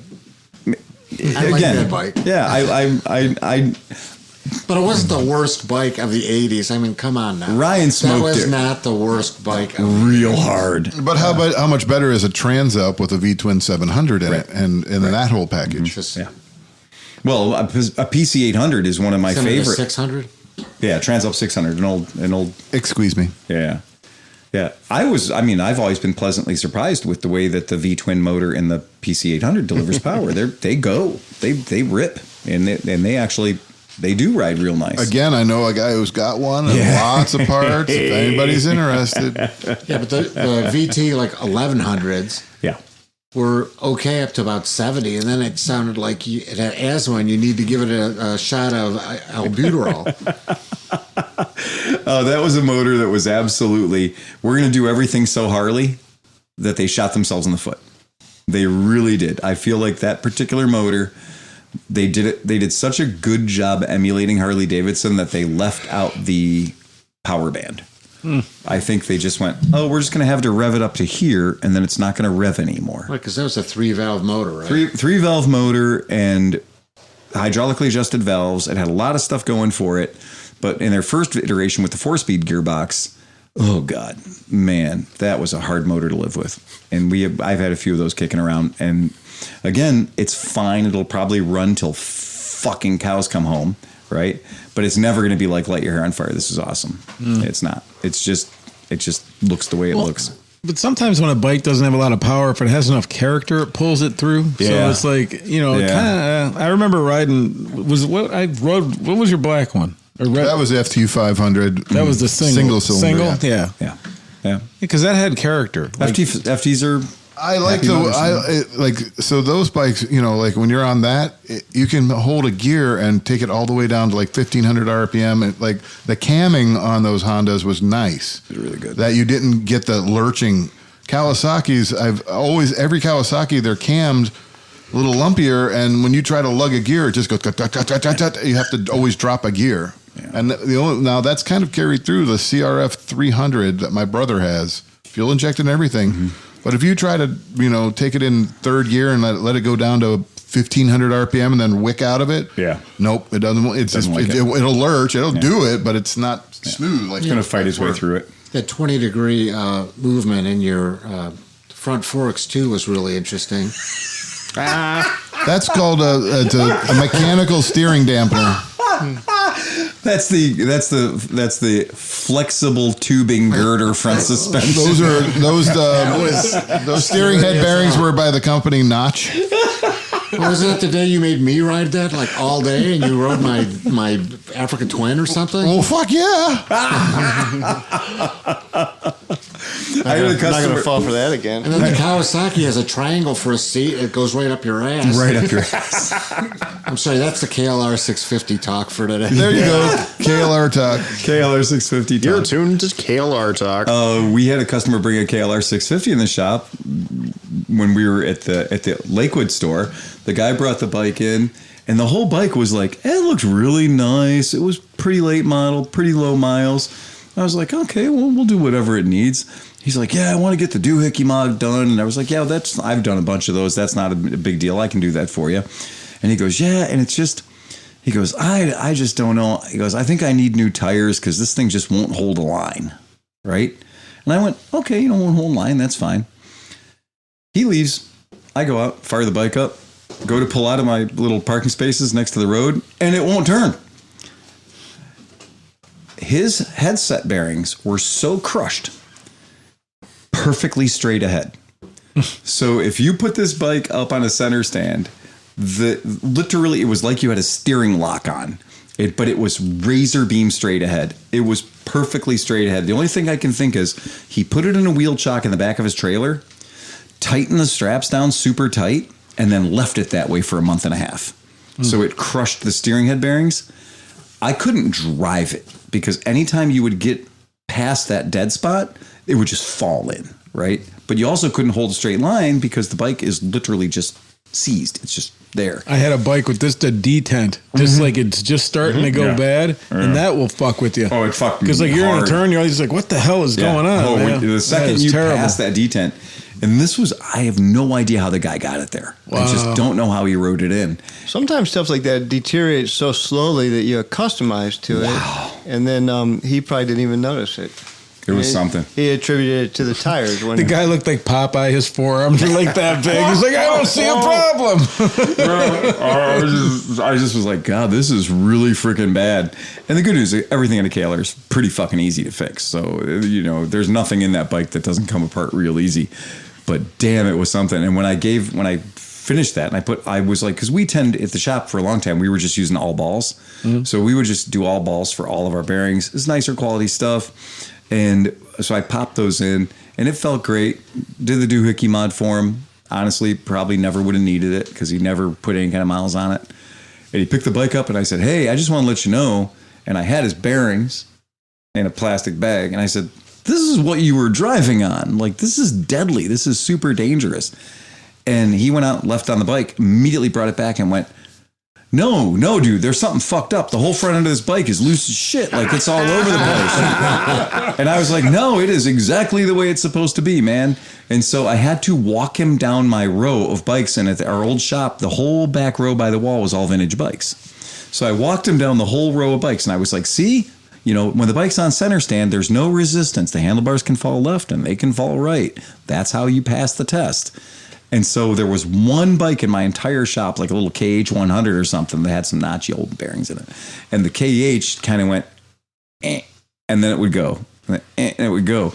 And I was like, your bike was locked. Like it was just, somebody bolted it down.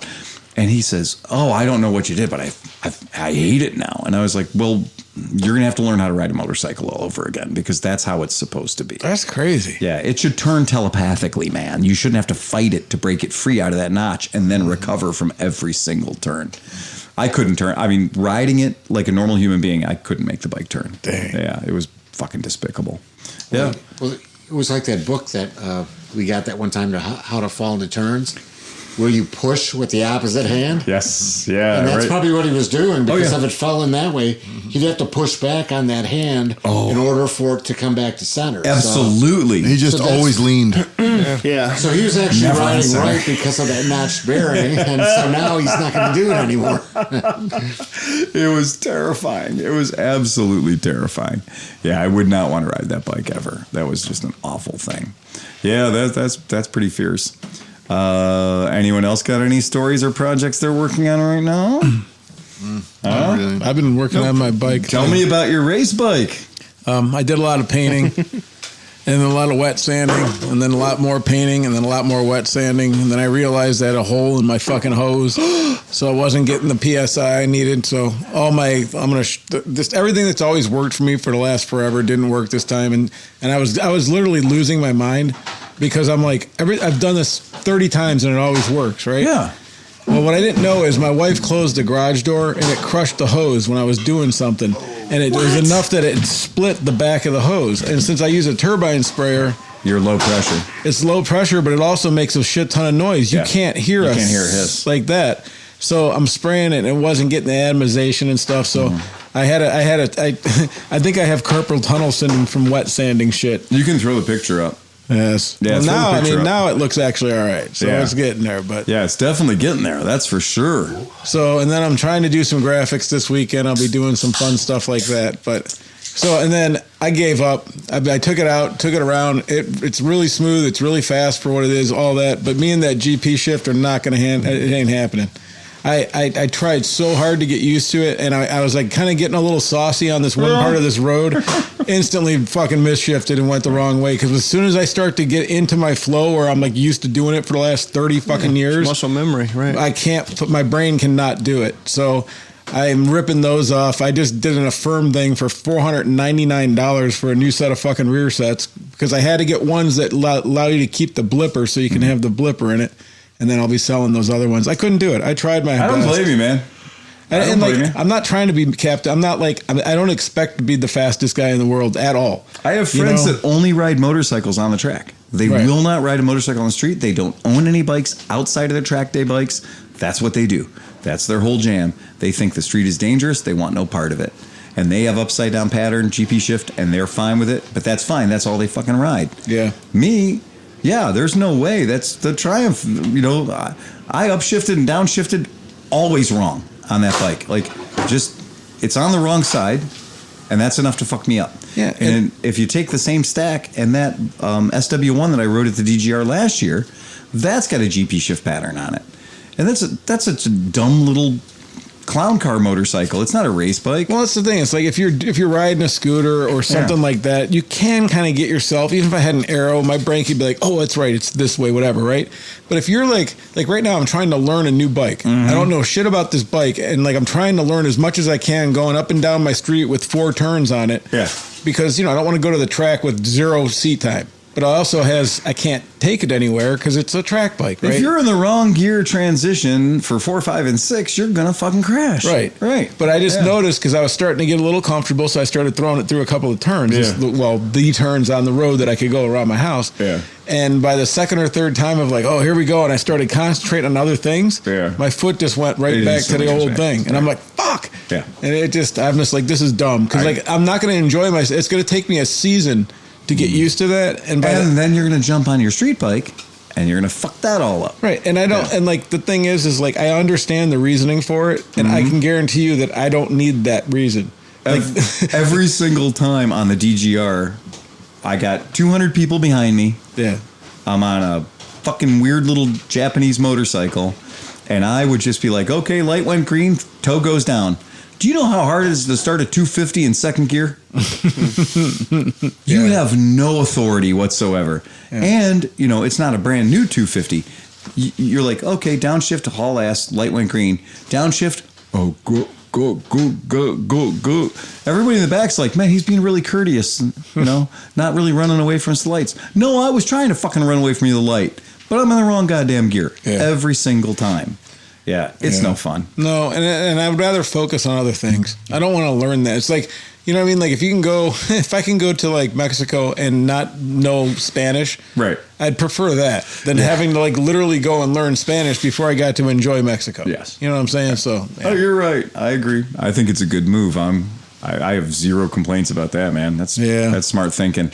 And it's a racetrack. You're going to have enough weird shit going on. Right. There's going to be plenty of stuff being thrown at you. And you're going to be like, wait a second. What does a crossed blue and white flag mean again? Yeah. And, what's my foot doing here? Right. I don't want to add that to it. There's plenty of that. I would say it's a good idea to have the bike be as comfortable as you can make the bike. Yes. Make the bike as normal as you can make it. That's what does a crossed blue and white flag mean? So, different tracks are going to be like, so usually when they show you the white flag, it's your last lap, right? And they show you a blue flag when you're being passed, okay? So when they show you a crossed blue and white flag at some tracks, what that means is it's the last lap, you're done, quit trying to race, you're just riding this one out. The guy, the racer who's lapped other traffic, if you're racing against somebody who's so fast that they have lapped the field, then if you had a 10-lap race or a 5-lap race, they're going to cut the race short 1 lap.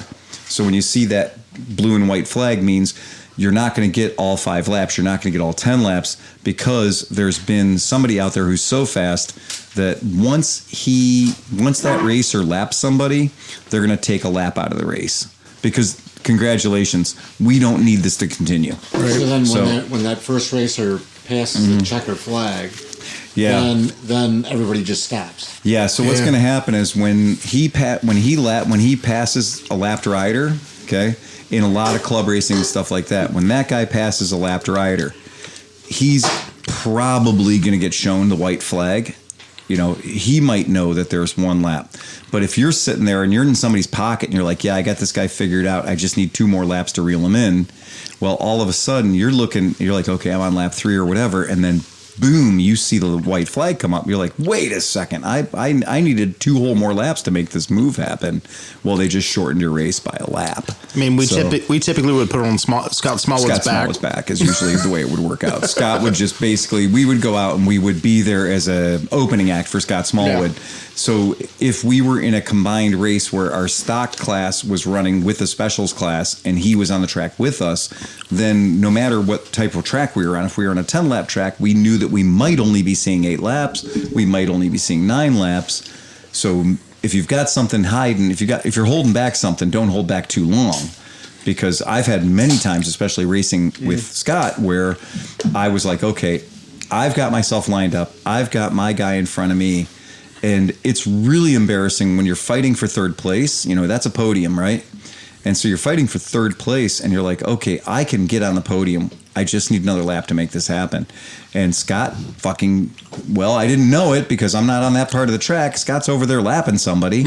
And now my entire last lap goes away. And why the fuck am I seeing a checker?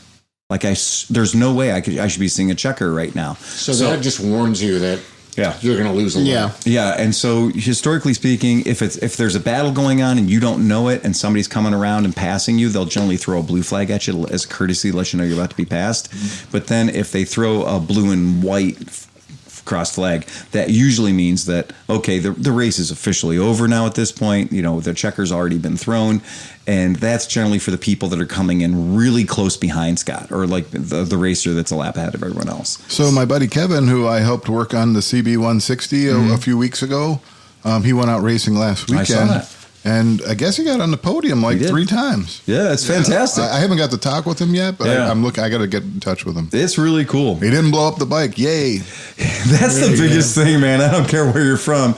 If it's a bike that you worked on, you consider that a major victory if that fucker doesn't blow up. He's got a small fortune in that thing. Oh, does he really? Oh, yeah. The flags you were just talking about seem so much more humane. When I used to race bicycles, so you're sitting there training like 500 miles a week, training. You're in what you consider yourself to be peak physical form, and you get into this thing, and these dudes that are Cat 1 guys just destroy you. And so you're already feeling pretty bad, but you're like, fuck it, I'm going to hang in there, and I'm going to beat this mid-pack. And then this fucking ref comes up and whistles and says, no, you're just done. You're finished. Like, they don't want you on the track anymore. You suck so bad that you might hinder the people that are going to be lapping you soon. So please take your bicycle, all your belongings, and your family, and clear the premises for the professionals. It's called the meatball flag. Yeah. Fuck the fuck off. Oh yeah, the meatball flag is the black flag. A black flag means you've had a technical problem. You're not welcome on the track anymore. You're leaking oil. Something. Right. Get off the In track. bicycle racing, no, it's the you suck whistle. It's the you are too slow for this. I don't know how you got into this category, but apparently something failed because you do not belong here. Well, off the track. meatball flag is a black flag with a red spot in the middle of it. I get black flagged every day at work. And the meatball flag is something you never want to see coming at you, man. Oh. That's a terrifying thing. It's very disheartening when you think you're racing and you think you're doing a good thing, and you're like, I got this, and then you see that corner worker pulling out that meatball flag, and you're like, no, it's not me. And they always make sure to point right at you. So they're like, they point that son of a bitch right at your eye holes, and you're like, fuck, it's me. God damn it. As Hodge we used to always have to yell at Hodge because Hodge would always go out and try to win practice. Yeah. And you're like, nobody's trying to win practice. People are just trying to reach on the track. And on the first lap, they literally would just point at him and go, get the fuck off the track. No, sometimes, yeah. That. And then we'd have to go by and go, Hodge, get off the track. We got a hot one for Smith. We got for Smith and Speedy Pete. Okay, bring it on. Any long distance mini moto trips coming together? He's still eager to pair up his Papillo with the monkeys. Graham Smith. We don't have anything planned at this time. Probably ride down to Mid-Ohio, but that's really not a long distance. What was your last trip? Well, we did that one last fall. We rode home. No, I meant just a few. Short. That was on last week. That was on the big bikes. Yeah. Chris and I did a 4 or 5 day rip up to the Finger Lakes and back. So we left Saturday, went all the way up to Hammondsport, which is at the base of Keuka Lake. Keuka Lake. Yeah. And there's Kevin. That was I wouldn't call it a miserable ride, but it wasn't the most pleasant ride either. It was raining and it was and in the 32 degrees. But Oh man! Did you go to the Glenn Curtis Museum? That was our purpose of going there. Yeah. absolutely, So sure. That is an awesome museum. Yeah, we home based in a Best Western hotel that was like actually right across from the Curtis Museum. So we got up there the first night. The second day we just did a day ride up through the lakes. You know, we did 250 miles or something the second day, and then the third day we got up, went to the museum, and then started heading home. Nice. And we spent 3 hours at the museum. We could have spent 6 hours Yeah, there. absolutely. That is an outstanding museum. That Curtis guy was phenomenal. Yeah, motorcycles, planes, everything. Oh, well, and the other thing Boats, too about they'll do. the museum, they've got workers there that are working on the planes and stuff like that, and those guys are just so happy to come out and talk to you and spend all sorts of time explaining whatever you want to know. So They had a P-40 Warhawk that they're putting back together that they took out of a swamp. Oh, that rescue. In Florida. Yeah. Man. And they're putting it back together. And like Chris said, they're more than happy to talk to you about it.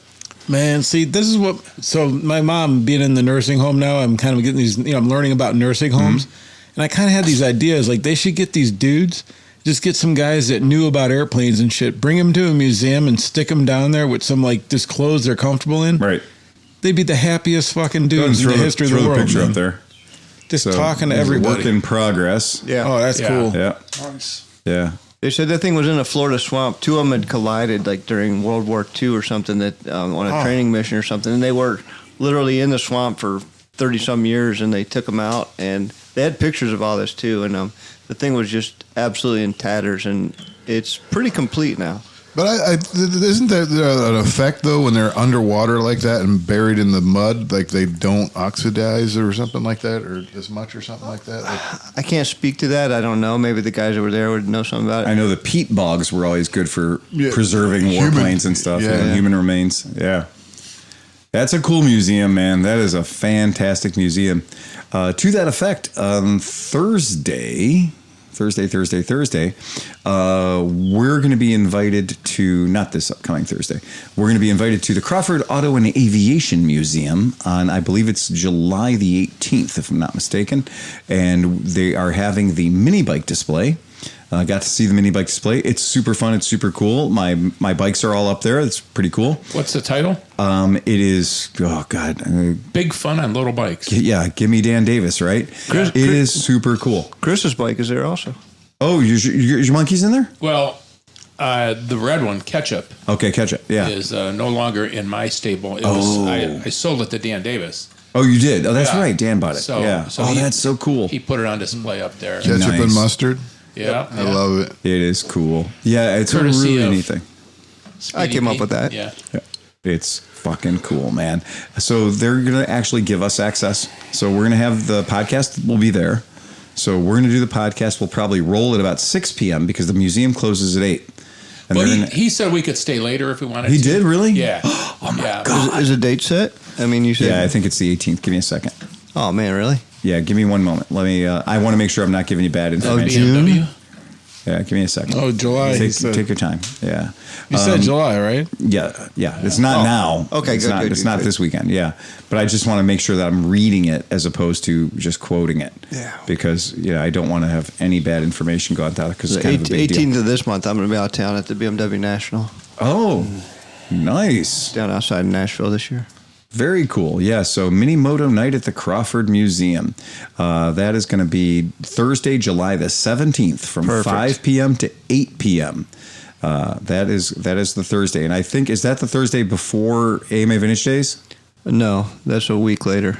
AMA Vintage Days is a week later. Yep. Very good. Perfect. Yeah. And so Dan said he scheduling. wants to get a mini ride in, as many people ride in, and then he's going to have a food truck. Yeah, he said, we're doing the Bearden's. podcast. Bearden's food truck is going to be there from noon until 8 p.m. They'll have beer, wine, and soft drinks available for purchase.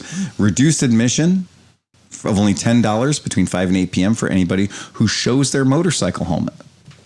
So you have a motorcycle helmet, get a discount. Super cool. Free motorcycle parking in their East Boulevard Circle driveway. And along the driveway, their Magnolia driveways. I'm going to tell you, Crawford events are really nice. They're really classic. I really, really dig it. So I'm very, very happy. They are looking for somebody who does locally print T-shirts. So he says they've got a fantastic graphic that they'll be on an exterior banner at the Crawford, and it would look great on a T-shirt. Here's the thing. We do print T-shirts, but we print T-shirts the old-fashioned screen printing way. It takes a long time. We don't rip out, 1,000 T-shirts. When we have a bad idea, it takes a little bit of work. So probably better to approach somebody who prints a lot of T-shirts. Yeah. The place in Lakewood. What's that? Daffy Dan? No, that. What is that place? G Art? Oh, GV Art. Yeah. Okay, well, there you go. Dan Davis, if you're listening, my God, we'll make sure that you get that information. Because, yeah, it'd be fun if there were T-shirts for the event. What do we have to wear? Is it fancy? Like, do we have to wear a tie? It's Crawford. You've got to wear that pink suit. That's all I got. It's Crawford. It's Crawford. You need a bow tie, though. Yeah. I'm sure that I will be trying to wear something that is at least a little bit fitting. Steampunk. For steampunk is always a good thing to do for Crawford. Absolutely. Yeah. You could do the Dumb and Dumber with the matching prom tuxedos. Oh, I just need light blue guy. You need somebody to wear a light blue tuxedo. You'd be good to go. Hey. Oh, man, that's a great Halloween costume just sitting there. I didn't even think about it. Yeah, Dumb and Dumber, right? Yes. Yeah. Oh, for sure. Well, been they done. were trying to get the Dumb and Dumber bike, which is in Denver. Dan was trying to get it relocated. Well, don't know. The guys at Revzilla have it, don't they? It's in Denver. Oh, it went that way? They built a recreation. Yeah, it's a replica. I'm honestly surprised that Greg doesn't have one of those. I think Greg could probably get it together. That's before I've seen the build. It's not complicated. Right. Yeah.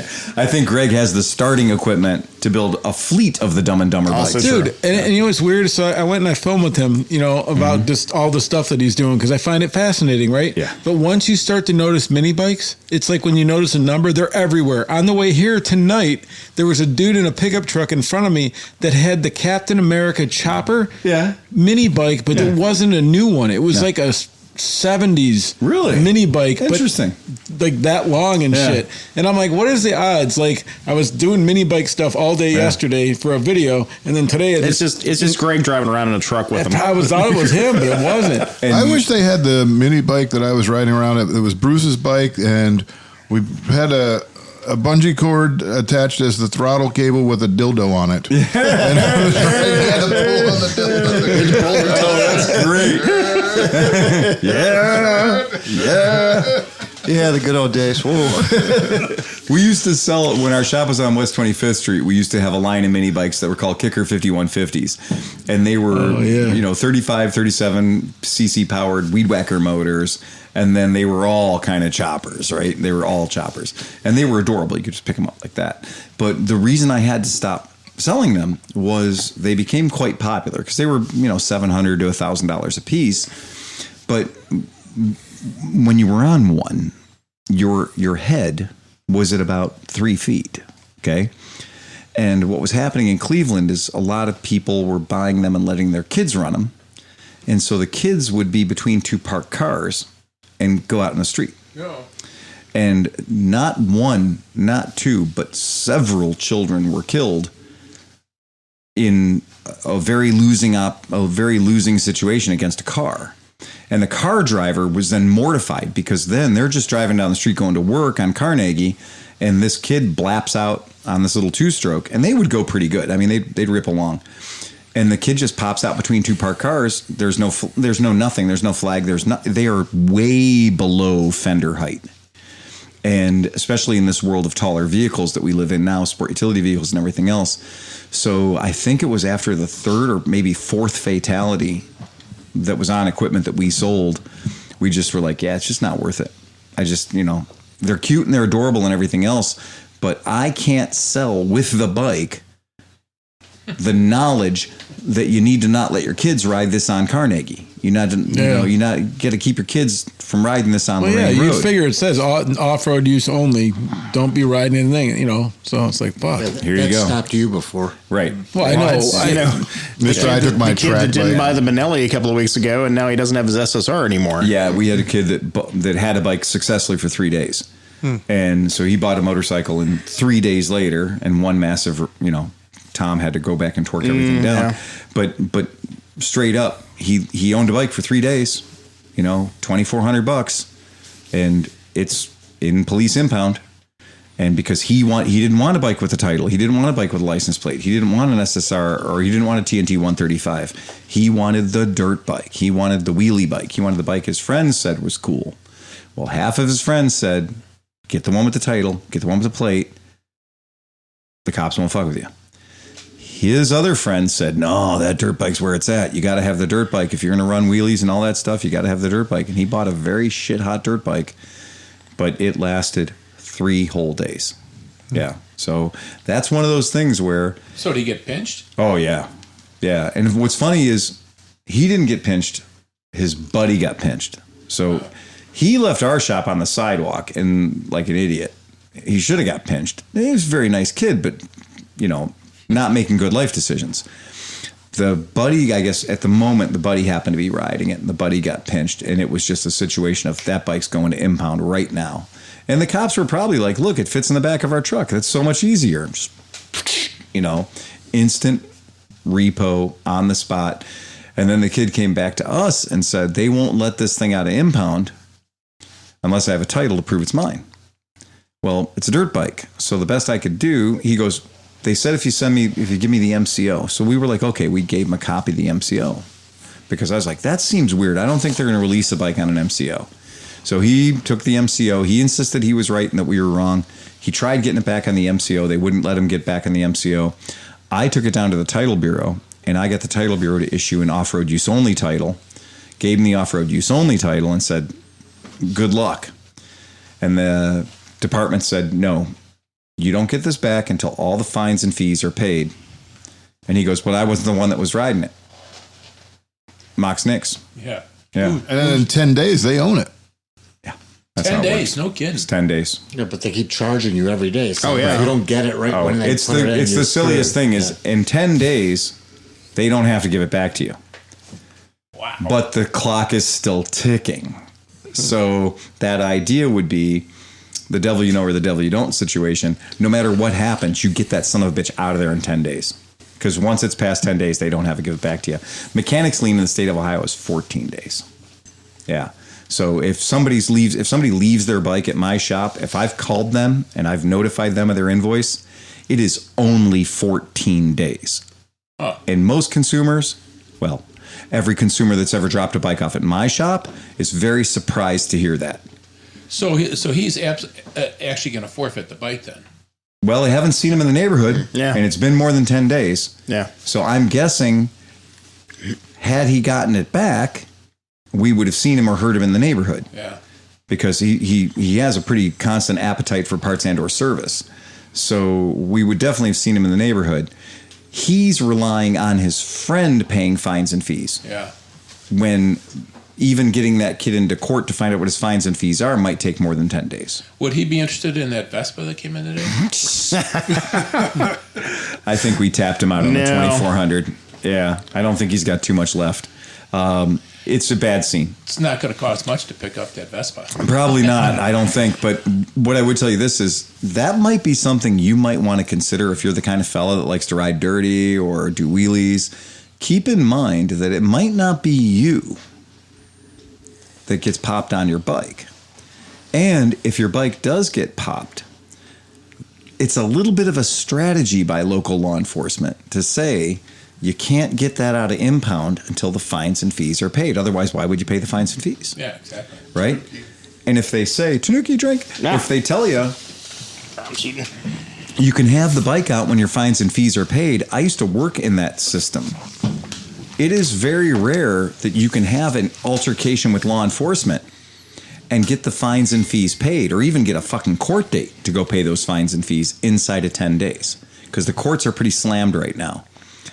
Usually, when you get a ticket, one of our friends the other night got a super bad ticket in Newburgh Heights for 90 miles an hour in a 60 zone. Oh, I saw the guy out there. We were coming back from Pennsylvania last weekend, and he was up there on the. He hides out up on the overpass. He's on the overpass. He's just shooting you. Yep. 90 miles an hour in a 60. It's a 12-point reckless op violation. Ouch. Okay. Now, here's the problem. This event occurred on the 4th, 2 days ago. Their court date is June 25th. That's 11 days. It's 21 days. Oh, you're right. Thank you. Yeah, thank you. Carry the 2. Yeah, carry the 2. That's but 3 the point weeks. is, the car is an impound. So the car is an impound. He can't prove that he paid his fines and fees to get the car out of impound. So if they're lucky enough to get the car out of impound, what is it, $70 a day now? Yeah, it's fierce. So on top of whatever the fines and fees are going to be, the impound's going to be fucking terrifying if they let you have the car back. Not to mention his insurance. Well, a 12-point violation. That's a suspension. That's it. You got to fight to get your license back at that point, and reinstatement fees and everything else. And that's 30 miles an hour over the speed limit. So that's 90 and a 60. I do that. That's something that occurs for me, and, I don't want that. I 12 points. Hey, wow, look at that. That's game over, man. That's game over, man. Sank your battleship right and there. in our state, we just got legislation passed in the state of Ohio that says speeds in excess of a certain miles per hour, they also have tacked on a massive fine. A huge fine, in addition to your potentially 12-point violation. So like up to 25 mph over, it's just a ticket with dollars per points. But after that, it's reckless op. So that's frighteningly easy to go 60 miles per hour in a 35. Don't clock me trying to drive to work. Yeah, exactly right. Yeah. So that's a very frightening situation. So we could just average our speeds, John, and we'd be under the speed limit. No, we wouldn't. John's like, I'm already done twice the speed limit. I pulled in today, and I'm like, yep, smells really hot. Nick's like, yeah, your car smells hot. I'm like, well, I was kind of doing double digits there for a little while. He was throwing down. Well, you get ready for work and whatever. You're ready to head out the door, and then, I got to poop. So, you go poop, and then you start dicking around on your phone. You're like, oh, shit, I got to leave. So then now I'm 5 minutes in the pocket, and I got to make that up somehow. Oh, God. Let's just go to work at 3 a.m. like I do. Well, I could have went to work at 1:30. He poops at but I work. didn't. You work at the best place to poop in the state. Yeah, right. But you got to make it there, though. No, we don't want to block up the pipes there, okay? You got to get the We number don't want 2. the cistern to be toxic. If those pipes could be blocked, I would have blocked them by now. And my poops aren't the type of poops that block the pipes. No, not so much. Oh, So God. the other thing that's coming up in a couple weeks, though, is band camp. Yeah, We it were is. talking a little bit earlier. I mean, you guys are getting all prepped up for Oh, yeah. that. Phil was saying that he's going to rent a U-Haul to haul bikes and stuff, and you and Becky are doing the food stuff. Exactly. Thursday we're picking up the U-Haul Thursday morning, and then we're loading the hobo kitchen and all the gear and a couple of bikes in the back of the U-Haul, and then I'm headed out to set up because they're opening up for Thursday this year, which is the first in probably since before COVID. And then Phil is bringing the rest of Denver and Michigan and we were talking about Hodge earlier. He's flying in. Just got his details as well. So they're all going to cram to the back of the hearse. probably Lay down flat. Yeah. There's not much room back there. No, I got a hearse. I got a new hearse that sits 6. Did you see that one on Sleeps GovDeals? That Century? What's that? There's a Century hearse on GovDeals for like $4,000. Oh, is there? Yeah. Yeah. Oh my God, man. Yeah.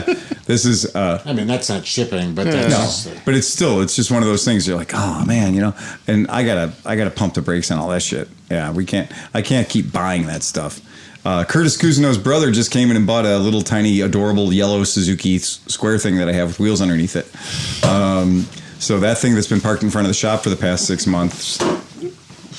I've never really.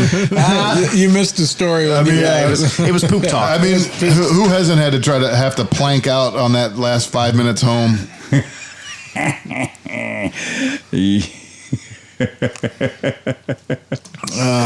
I don't even want to get into the moments where I've had to shit in a fucking Fritos bag While driving. That's a walking taco. It's a walking taco. And all I can think of is like, oh, that poor son of a bitch who found the Fritos bag. That's all I can think about. No.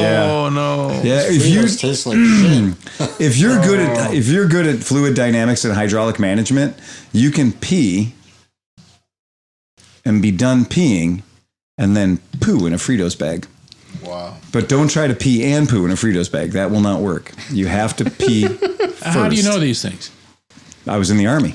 Experience. You ever get in a tank with 4 guys for 41 days? You learn shit. You think a submarine's bad? You literally learn shit. There's rules, man. It's a polite society, Donnie. I just had my eyes closed during that, and they still hurt.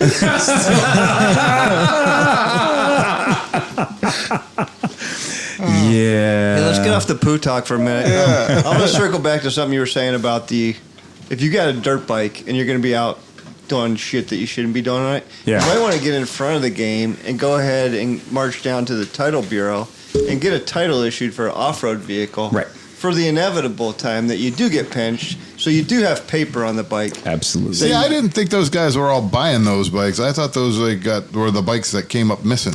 The kids Well, at my some of shop, them, yeah. the kids at my shop are buying them. Well, let's just say you or I go buy one from Phil, Right. and we want to do some shenanigans on it. Yeah. It would behoove you to go ahead and get the off-road title issued for that bike. It would behoove you. In the case that you do get pinched on something, you at least have paperwork to maybe get it out of hock. Phil gave him the clear option, and he fucked up. I tried. He should have bought the TNT 135 with the on-road title and all the things. So Yeah. I really did. I really tried. I mean, I tried super hard to get that guy in a position where he could do the right thing. You know? He knows you're right now. What's that? He knows you're right now. Well, he learned a lesson. Yeah. I don't know. Right. I'm not sure he does. Maybe not. Yeah, maybe not. I don't think that's it's the way unfortunate. that kid's No, wired. when you burn $2,400, and it's all the money you have, Yeah. you learn something. Yeah. It's painful, man. Not to lend a bike out to. You learned The buddy boy. something. Well, Definitely night- learned something. Almost every bike that we see at the shop that's wrecked, there's a story that comes along with it. Is I let my auntie ride it, I let my uncle ride it, I let my cousin ride it. I'll let John ride it. That's true. I mean, anytime I let somebody like in the early days with dirt bikes, let somebody ride. Oh, I want to take it for a ride. Okay, I'll let you go. Just be careful. It's really bad. Within 50 seconds, wreck. Yeah, it's bad, and that's. I hate to be that way, but don't let people ride your shit. And I have got a lot of friends that I love dearly, and we're at an event. Hey man, can I take your bike for a rip? 5 minutes later, hey man, I got bad news. And I'm like, shit. I'll pay you the $50 for whatever I broke. I'm like, yeah, but well, now I can't ride it for the rest of the weekend, and I didn't bring it for you to crash. I brought it for me to ride it. It's going to put a strain on our friendship. So that's one of those things. You're just like, better off just don't let people ride it. That's a good discussion to have. Is the proper way to ride somebody else's motorcycle? Yeah, right? Is that the time to show off your most bestest cool guy skills in the world? Probably not. Probably not. When I was riding Kevin's wife's Pan America, I was like, Glad no. you finished that sentence. He tried to give me. he tried to give me the gap so I could get on it, and I'm like, buddy, I'm not beating her bike at all.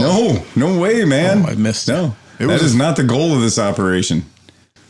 Yeah. I missed you. I was trying to get you while you were talking. You ready? Yeah. I'm not beating that bike at all. You need a better director, Camera 3. Yeah. Go for camera 3. Yeah, but your watch is saying you're beating something.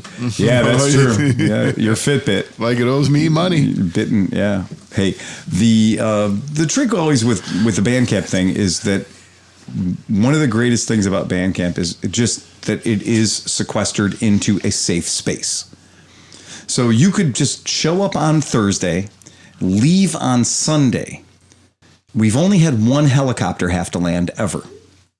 and it's nice to know they can. But somebody does manage to wreck Almost every single year. I've done it. Tom's done it. I've done it. Not even shocking. Tom's like, I've done it. What year? Let's go. Actually, I got an award for it. Hang on. He did get an award for it. Yeah. Meanwhile, he was fresh working, fresh as the shop, brand new, and he's going to put himself on the DL racing a buddy in a circle on grass. Oh yeah, there we go, right there. We'll You put it on the John cam. Yeah, that is the expression of dipshittery. So the only way to win rally asshole at PVSC is to get hurt. And sure enough, I did it. You did get hurt. Yeah. Only 2 years ago. Yeah. As a matter of fact, Renee yelled at Phil because Phil had let me go race in the Mexicana. It was as much of a shock to me as it was to Renee. When I saw that you'd entered the damned event, I was like, well, this is it. We were up a mechanic. Now we're down a mechanic. Yeah. And Clark saved my life. Yeah. It's going to be really hard working on bikes for one fucking arm, Tom. Yeah. It's just be careful out there, man. Just be careful. But James broke his ankle walking in front of a cabin. There was a minor geographic transition. Yeah. And we watched it happen. He just like took a step off a porch, made a left, and just fucking screwed himself into the ground and broke his ankle. Yeah. Then another time he borrowed Kurt Kuzno's bike and screwed it into the ground. And I think that was the year after he borrowed Rich Easton's bike, his beautiful Series 1 Lambretta, and screwed it into the ground. Are you noticing a trend? Yeah, don't lend James your bike. Yeah, right. Or let him walk. Fair enough. Well, or just shit happens at band camp. Shit happens at band camp. Shit happens at band camp. I think the one year there were 3 broken ankles in 1 year. Yeah. It's fucking ridiculous, man. It's just fucking ridiculous. So, yeah, that's a thing that you have to be aware of. I'm going to need to order some inner tubes from the old ClevelandMoto for all the pit bikes. Oh, okay. If we bring them down. Because after a couple of years, I think those tubes are probably getting stale. Yeah, not a bad idea. Yeah. Yeah, not a bad idea. Yeah. Nick's bike's still running out at the property every once in a while. I give it a ride it around. Yeah. Was that the plan for Oscar and Nick? You're going to bring pit bikes for him? No, I don't know. No idea. See, now we're making plans. Oh, no. Sounds like you're making plans now. Oh, no. Can't do that. Nobody told me that. Yeah. Huh? Yeah. That's Bandcamp gets weird because Bandcamp just has the ability to turn on a dime. You're like, oh, this is great. I'm just chilling out, talking to my friends I haven't seen in 5 years. This is super cool. What, naked ride? Fuck yeah, man. Jesus Christ. Slow down, guys. I'll be there in a second. And next thing you know, you're trying to catch up and win naked ride. You know? Like, it's not. It's weird. There shouldn't be any competition in this place, but yet there's competition constantly. Or you could sit there in a chair win under that contest? What's that? How do you win naked ride? Well, I can tell you how you win naked ride. Being young and female is a good start. That's a good start. That's a real good start. Duration. Old and From my floppy. experience, duration. Also not a bad thing, right? Yeah, I think Tom did naked ride for about 11 hours one year. He only beat by Adam Biddle, who showed up naked. Yeah, I was going to say, Bill, and it was just uncomfortable. Yeah, it was so naked. Yeah, that dude never. Yeah. But he's naturally hairy from like head to toe, so he looks like Captain Caveman. Oh god! So you actually can't tell he's naked. I think for him, it's just more if he's very much in his natural environment. Yeah. I think that he's one of those guys that you're like, I saw you at a Fish concert once, and I didn't recognize it was you until you were naked.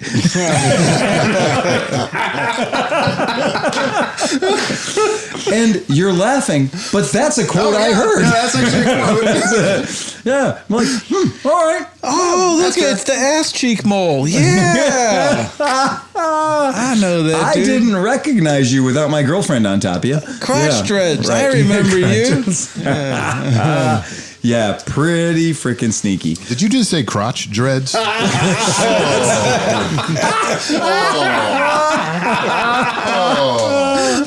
You know, you really got to work on those. Oh, that's terrible. That is vile and disgusting. Ooh. Yeah, and the dreads are bad, not just the Fish concert. Oh yeah, the whole thing. Yeah, just the whole thing. Well, that's it. Anybody else got anything else for this here fine podcast? Feels like a podcast. It does. It feels a bit podcasty. Yeah, it feels delightfully podcast. Oh, there might be a joke. Oh God, Smith is breaking something out over here. I want his reading glasses. Yeah, read it. Reading glasses for sure. All right. I got to get some light on this too here. So. Oh boy. So I hate it when people show me pictures of their kids. Listen, I'm sorry they're missing, but let's move on. At bedtime, I told my blonde wife I set the alarm for 6. She said, "Why? There's only 2 of us." I accidentally gave my wife a glue stick instead of her chapstick. She's still not talking to me. Nice. What the hell? What do you call a rude cow? Beef jerky. What do you call a knight made entirely of china? Ceramic. Top tip. If your wife ever asks you what you want to do to her body, identify it is the wrong answer. The timing on that one was impeccable. Very rarely. At a roadside shack, there was a sign, lobster tails, $5. So I gave the guy $5, and he said, "Once upon a time in a far-off land." I recently joined a nudist colony. The first few days were the hardest. The Spanish fireman had 2 sons. He named them Jose and Jose B. Yeah. All right, that's it. Okay. Good. Thank goodness. Oh my God, that's over. What's the best name for a Latino stripper? Consuelo. Yeah. No legs. All right. If that was it, that was it. Ride fast, take chances. Play us out here, Johnny Mac. Bum, bum, bum, bum, bum, bum, bum, bum.